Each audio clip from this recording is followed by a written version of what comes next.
يهتم إلى حضرة النبي محمد صلى الله عليه وسلم. الفاتحة.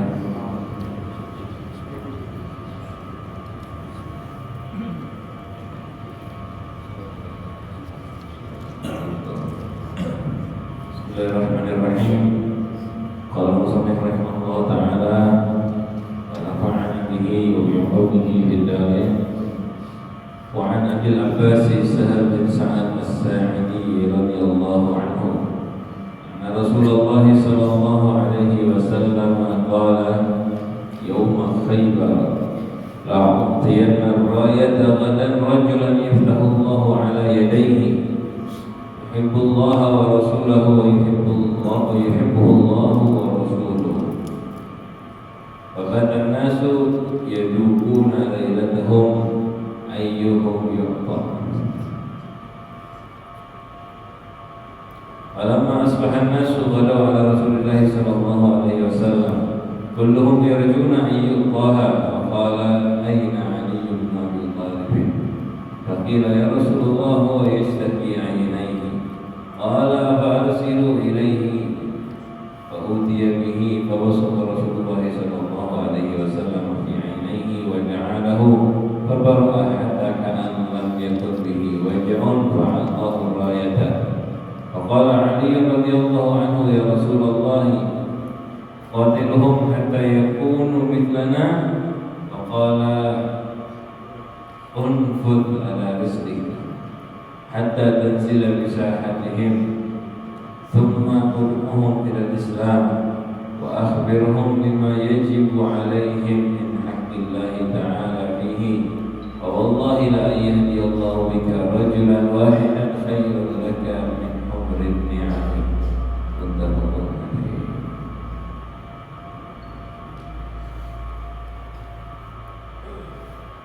Alhamdulillah wa syukurulillah ala ni'matillah.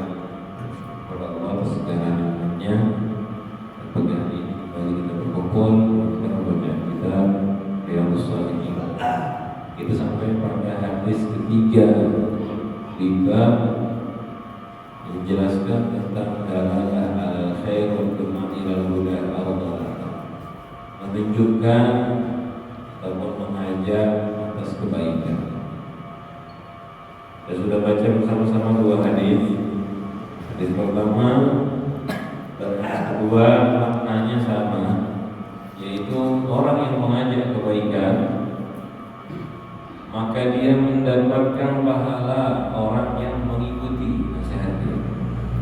Ketika kita ngajak orang sholat duha, lalu orang tadi sholat, kita dapat pahala seperti orang sholat. Lalu hadis selanjutnya ditambahkan tanpa mengurangi min ghairi la yanqusu dzalika min ujurihim syai'a. Itu tanpa mengurangi pahala orang yang ikuti kita.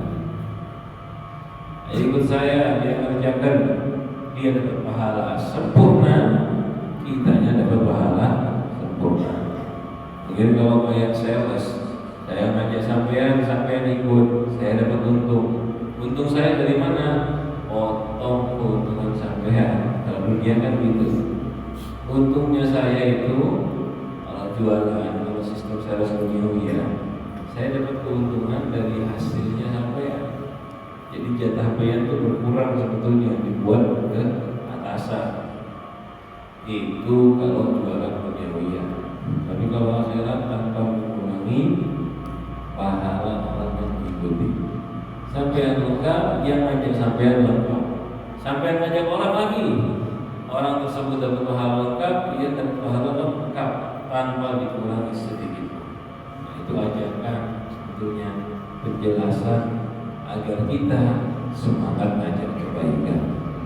Lalu ditutup dengan tapi kebalikannya, orang yang ngajak kepada keburukan dia dapat dosa yang sempurna tanpa mengurangi dosa pelaku kejahatan tersebut. Jadi yang ngajak kepada keburukan dan kejahatan. Sekarang kita masuk ke hadis ketiga, diriwayatkan oleh Sayyidina Abi Sahal Abil Abbas Sahal bin Sa'ad As-Sa'idi radhiyallahu anhu. Namanya Sahal bin Sa'ad. Sahal itu artinya gampang, mudah. Dulu Sayyidina Sahal ini namanya Huzn. Namanya Huznan. Nama aslinya Huznan, artinya sedih. Jadi orang-orang mengira ya Huzn, sedih. Kenal sama Rasulullah SAW diganti namanya Sahal. Salah satu sahabat yang muda, karena ketika Rasulullah meninggal umurnya masih 15 tahun. Umurnya 15 tahun. Beliau meninggal di Madinah tahun 88 setelah hijrahnya Nabi Muhammad Sallallahu Alaihi Wasallam. Maka dari ayat dijelaskan Sayyidina Sahal ini sahabat terakhir yang meninggal di Madinah. Sayyidina Sahal bin Sa'ad adalah sahabat terakhir yang meninggal di Madinah karena 88 tahun setelah hijrah. Ada riwayat malah 91 tahun setelah hijrah. Ya ada khilaf ya. Ada yang mengatakan Sa'id bin Yazid, ada yang mengatakan yang lain. Ini hebatnya beliau umur 15 tahun. Ketika umur 15 tahun Rasulullah meninggal, yang berarti masih muda sekali. Itu beliau meriwayatkan hadis dari Rasulullah 188 hadis. Padahal umurnya masih sangat muda. 188 hadis. Hadis yang diriwayatkan dari beliau. Salah satunya yang kita baca ini hadis riwayat Bukhari, Muslim. Beliau bercerita sesungguhnya Rasulullah SAW ketika perang Khaybar, ketika hari Khaybar, saat perang Khaybar,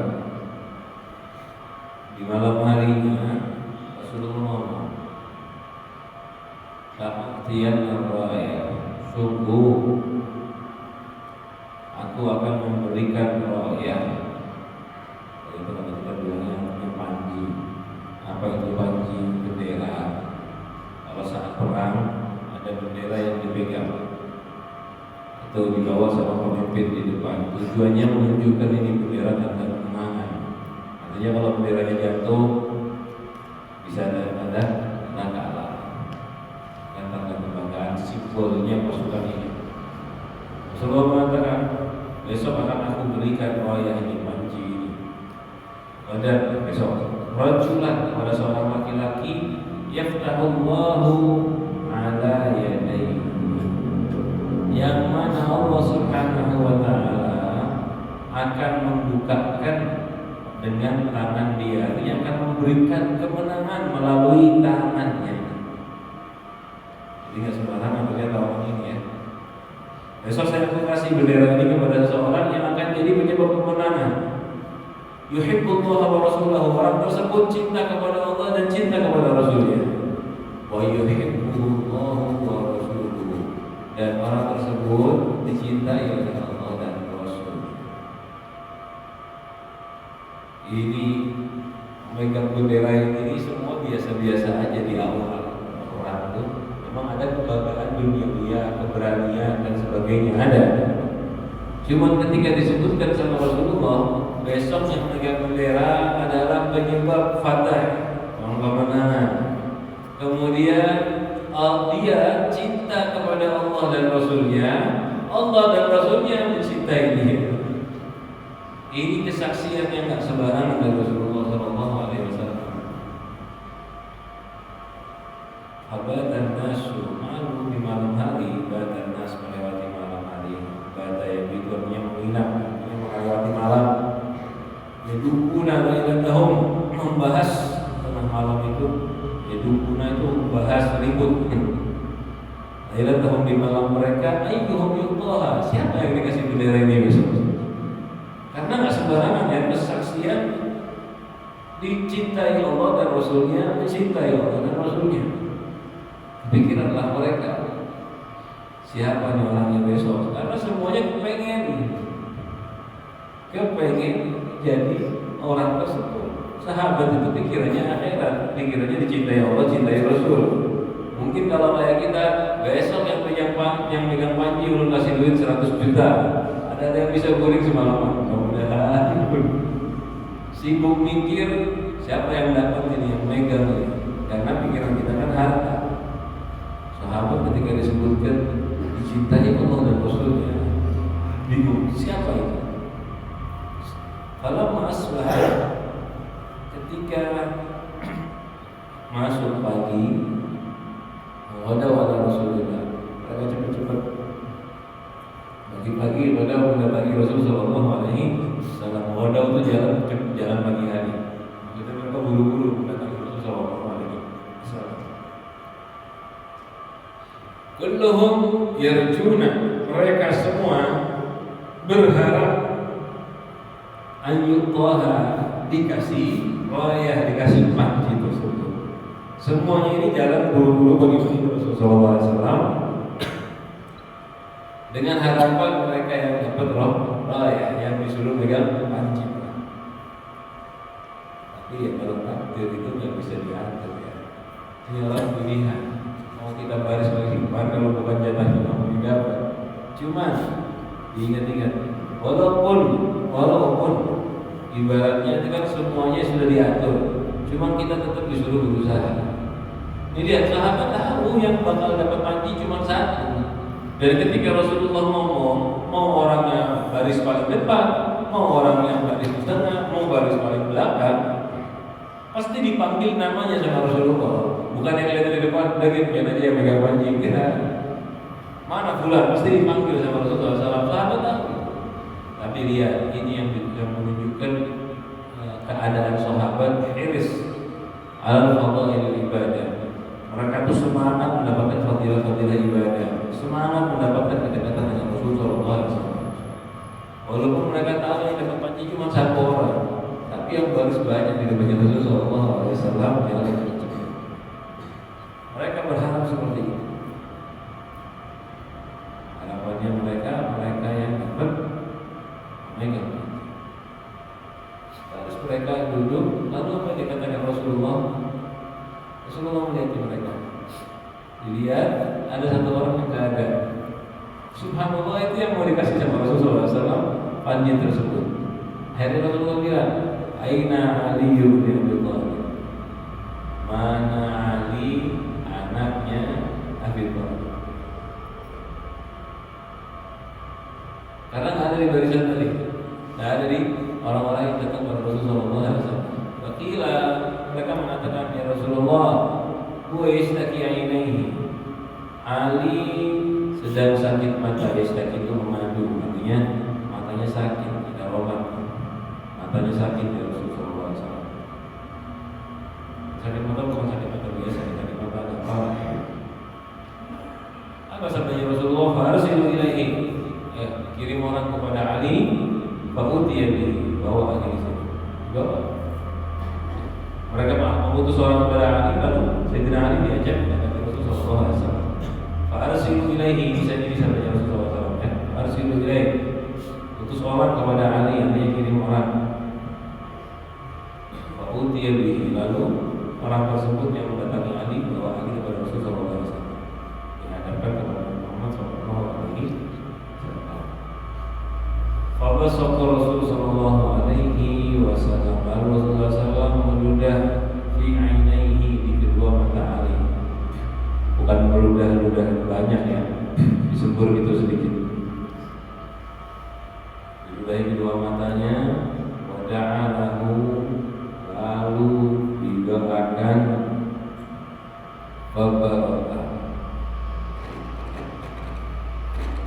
Fabaro'a langsung ya, nggak pakai lama. Fabaro'a alam langsung, hatta ka'allam yatubihi wajah, langsung sembuh. Baro'a itu terlepas dari sesuatu, artinya terlepas dari penyakit mata tadi. Hatta ka'allam yatubihi wajah, seakan-akan itu Sayyidina Ali nggak ada sakit. Salah satu mujizat Nabi Muhammad Sallallahu Alaihi Wasallam. Sakit matanya, tak bisa melihat. Diludahi di sumur Rasulullah SAW. Yuk, masa kita diterima aja lebih enak. Lalu didoakan, saat itu juga sembuh, seakan-akan tak pernah sakit. Orang dokter itu masih ada efeknya, tapi tidak ada obat, masih masih ada masa penyembuhan, ini tidak langsung sembuh, langsung sembuh. Seakan-akan itu nggak pada sakit. Pak Allah rayatan, Sayyidina Ali diberikan rayah, disuruh megang panci. Ya, Rasulullah SAW ini seperti ini sering sebetulnya ini. Meludahi, bukan satu dua kali. Saat perang Badar ada sahabat yang matanya keluar, lari ke Rasulullah SAW, dipegang, mimpi Rasulullah SAW dikembalikan lagi normal seakan-akan. Sering terjadi orang sakit, orang sakit di dalam Rasulullah SAW sembuh. Kalau mukjizat dari Allah.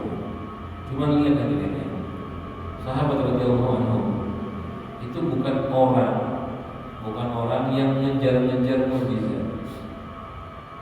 Ya, alimnya mereka, keyakinannya mereka kepada Rasulullah SAW itu pada tingkatan tahu Rasulullah kalau pakai mukjizat langsung jadi. Tapi nggak ada kisahnya sahabat yang sakit, setiap sakit datang ke Rasulullah. Ada. Coba sekarang ada wali dikenal bujuran di sana ini, itu rumahnya bakal antri, parkir baris, semua datang, bukan karena sahabat nggak mau minta doa, mereka kadang minta doa, cuman mereka sadar ini mati bab ini kita sudah bahas, bab sabar, masih ingat bab sabar? Kita sudah bahas. Sahabat tahu saat-saat sabar atas kesulitan itu pahala besar. Penyebab utamanya, kenapa sahabat nggak antri di depan rumah Rasul, nggak mengunjungi Rasul yang sakit langsung ke Rasul, sakit langsung ke Rasul, tidak. Nah, semua begitu. Satu, pertama, mereka tahu saat sakit harus sabar. Karena dulu ingat ada satu wanita datang kepada Rasulullah SAW. Dia punya surah ayat, minta didoakan biar sembuh.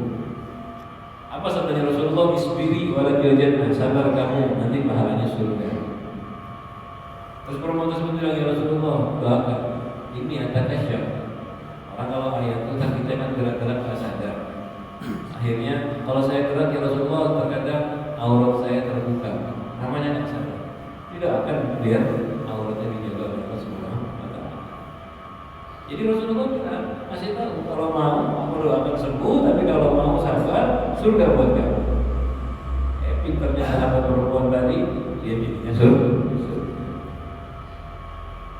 Itu penyebab utama. Dan yang kedua, mereka itu tahu sakit sembuh atau tidaknya, walaupun Rasulullah bisa mengeluarkan mukjizat, tapi semua tetap di Allah.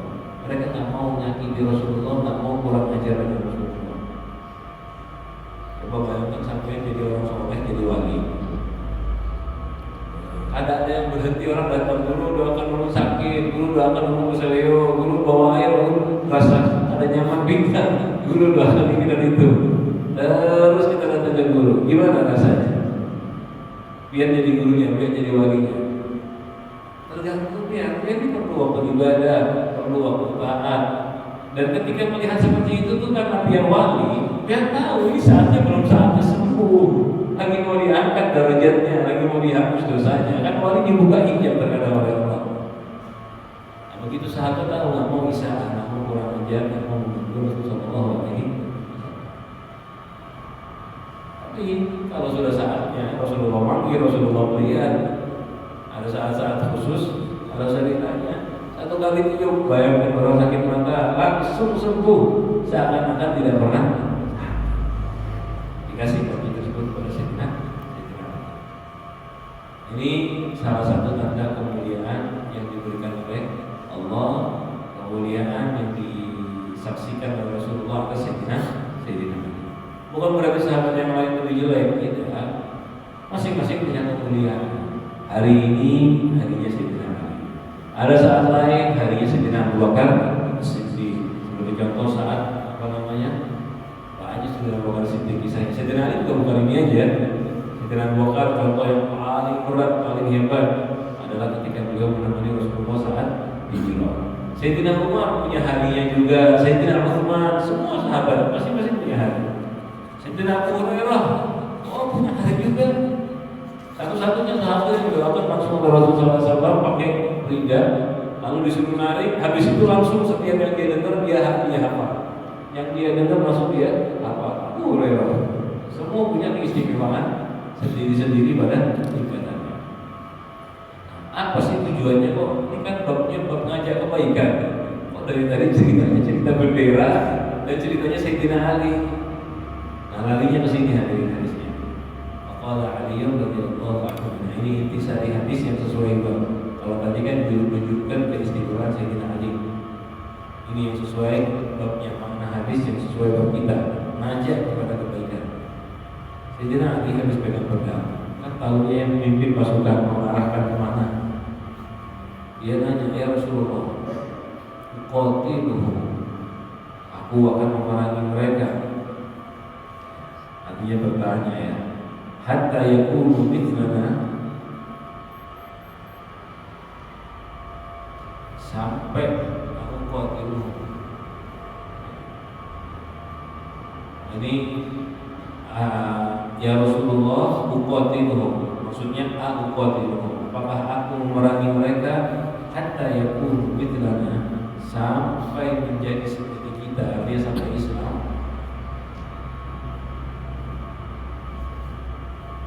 Ya tidak. Ini pikirannya sahabat itu begitu. Kita perangi mereka sampai Islam ya Rasulullah, bukan membunuh mereka sampai mati, bukan. Kita perangi mereka sampai Islam ya Rasulullah. Apa jawabannya Rasulullah? Waqala unfur, lakukan ala rislik, jangan terburu-buru. Benar. Berperang tujuannya satu, mengislamkan mereka, menjadikan mereka saudara kita, memasukkan kalimat tauhid ke dalam keyakinan mereka. Itu loh tujuan perang. Saya tidak ngerti paham maksudnya. Ya Rasulullah, aku perangi mereka agar jadi seperti kami ya Rasulullah.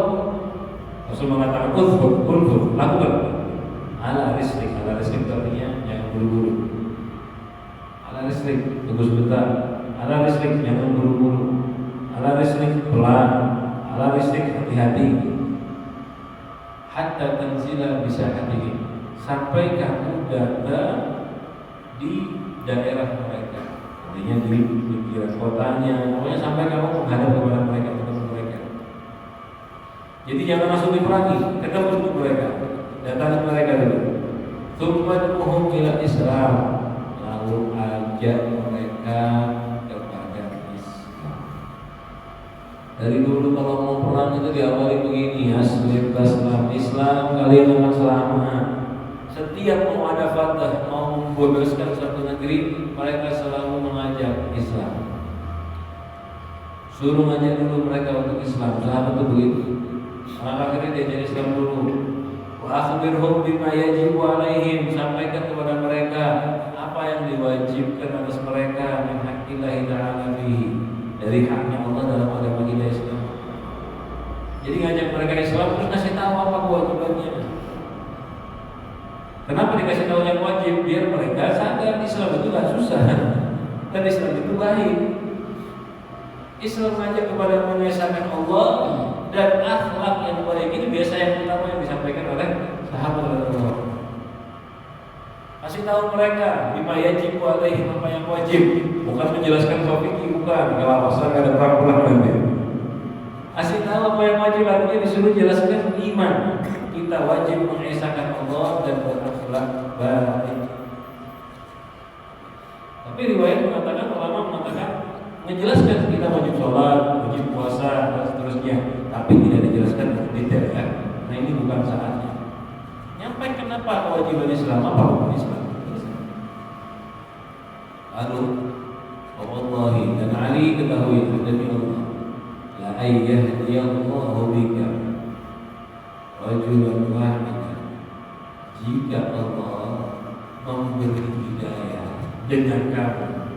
Kan hidayah selalu dari Allah, cuma terkadang melalui ustaz. Nah, saat ini Rasulullah mengatakan melalui kamu Ali, rajulan wahidan, satu orang laki-laki saja, khairun laka, lebih baik bagimu min humrin ni'am, daripada onta yang berwarna merah. Unta berwarna merah ini salah satu harta yang langka, yang paling bagus pada orang Arab. Saat itu ya orang Arab apa yang terbaik? Unta merah.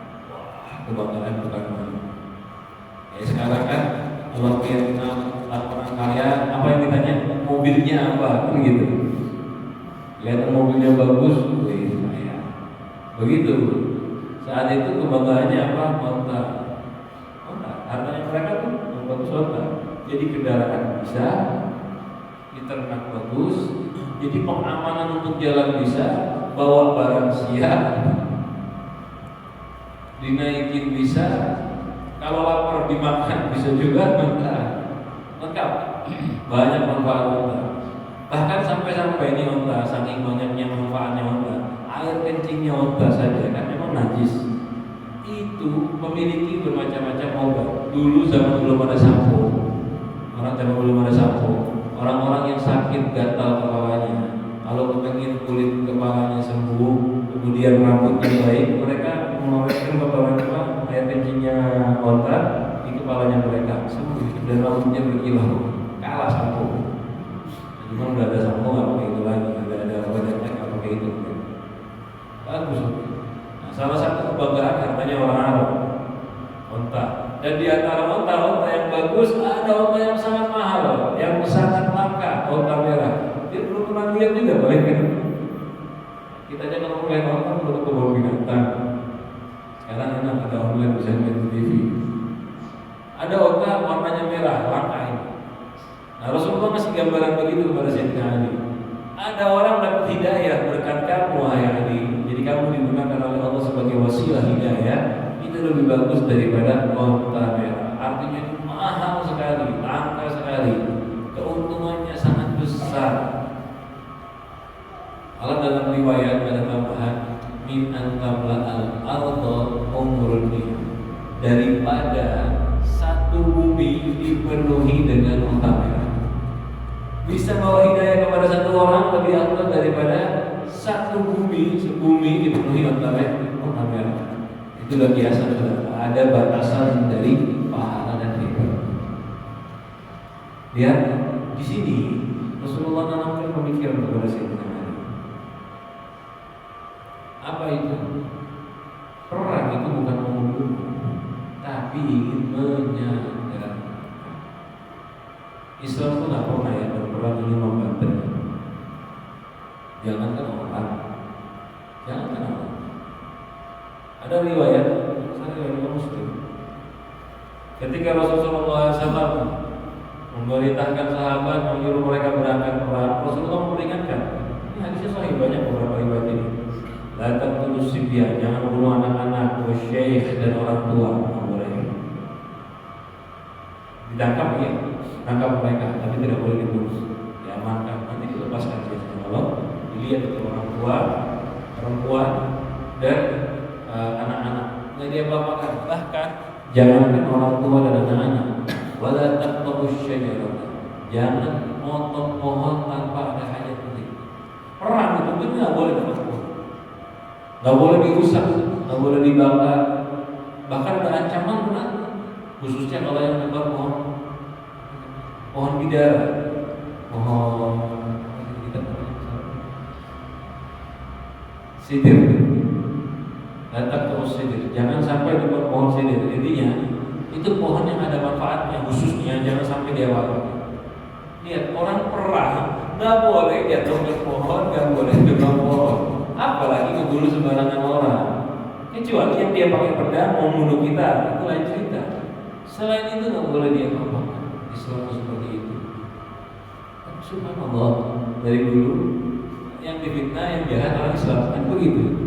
Yang dibilang teroris, yang dibilang membantai orang Islam, itulah jahatnya kita. Padahal dari dulu hadirin, Muslim itu nggak pernah jadi jahat, nggak pernah melakukan kejahatan perang, nggak pernah jadi membantai, nggak pernah. Teroris itu hanyalah kisah untuk memfitnah Muslimin. Pembantaian nggak pernah ada Muslimin. Ustaz itu kalau ngajar begini, ikuti hadis Rasulullah SAW. Ada memang aliran sesat 1-2 yang melakukan kejahatan, tapi bukan atas nama Islam. dia namanya sesat. Kita muslimin aja bilang dia salah loh. Cuma difitnah, mereka bilang itu Islam. Atau bahkan kadang-kadang aliran sesat ini buatan dari orang-orang kafir untuk memfitnah muslimin. Ketika mau perang coba sudah megang panji jadi pemimpin, Rasulullah bilangnya apa? La an yahdiyallahu bika rajulan wahidan khairun laka min humrin ni'am. Kamu bisa membawa hidayah satu orang lebih bagus daripada apa yang orang merah. Ya Rasulullah, ini mau ngajar, mau dakwah, mau ke masjid berceramah, atau mau perang?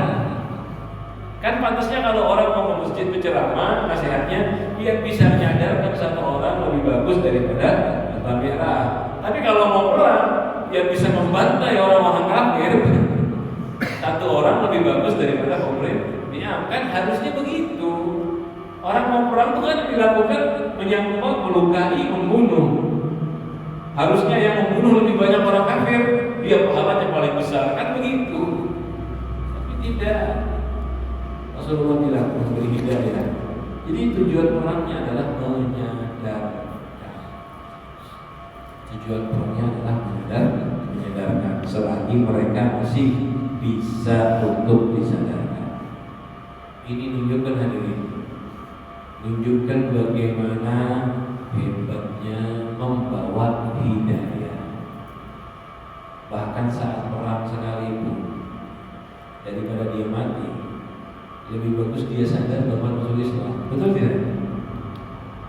Itulah pemikirannya Rasulullah yang ditanamkan pada para sahabat. Daripada musuh ini mati dalam keadaan kufur, lebih bagus untuk mereka dapat hidayah Islam.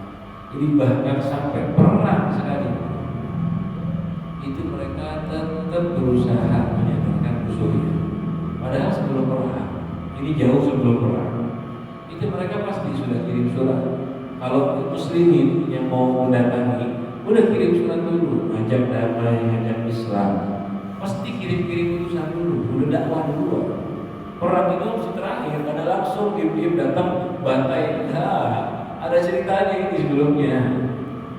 Sudah dari awal ada, saat masa perangnya sekalipun, masih tetap Rasulullah nyuruh Sayyidina Ali untuk menyampaikan kewajiban Islam, untuk dakwah. Ini menunjukkan pentingnya membawa hidayah sampai kepada Allah. Menyampaikan dakwah. Jadi di sini ya, hadis ke-3. Selanjutnya, lanjutkan yang selesai yang keempat, kita saja ini. Wa Anas radhiyallahu anhu anna fatan min aslama. Di sini Anas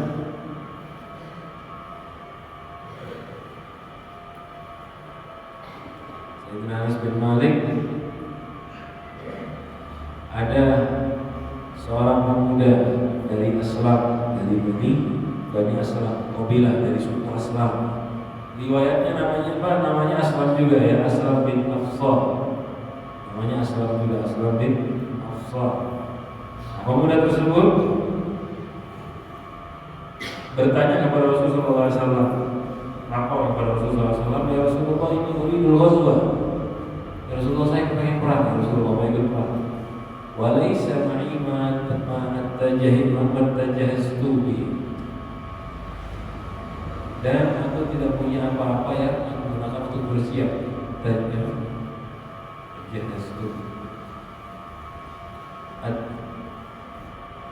Atajahazu.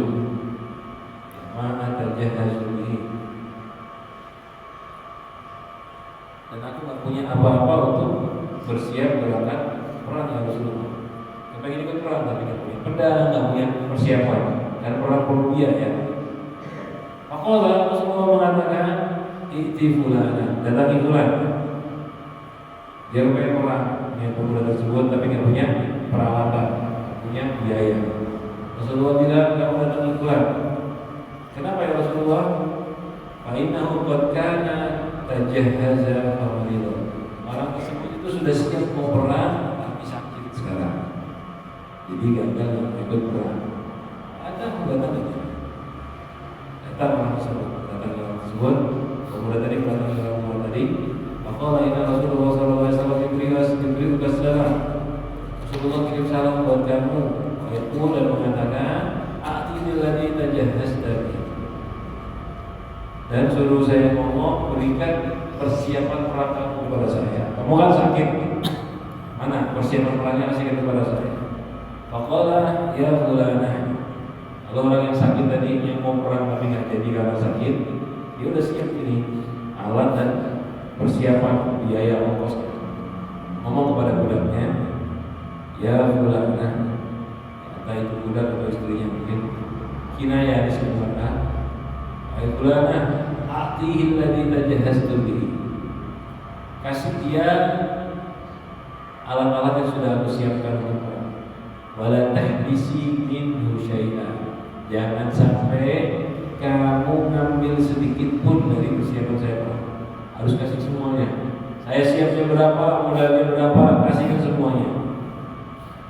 Wallahi la tahbisi minhu syai'an wa yubaraka laki.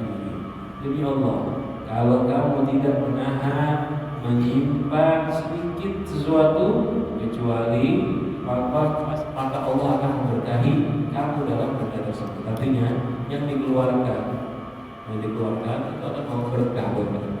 Jangan sampai ada yang disimpan. Jangan nyimpan sedikit pun dari persiapan saya.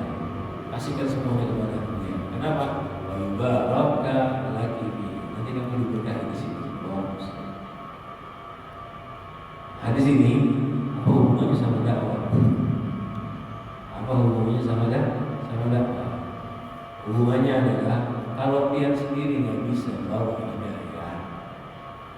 Ini perang yang dimaksudkan, yang digambarkan di sini. Perangnya bukan membunuh ya seperti tadi. Perang itu mau membawa hidayah, mau ngajak orang masuk Islam. Seandainya dia nggak bisa menyadarkan orang masuk Islam, nggak mampu ada udur, bantu orang lain yang mampu.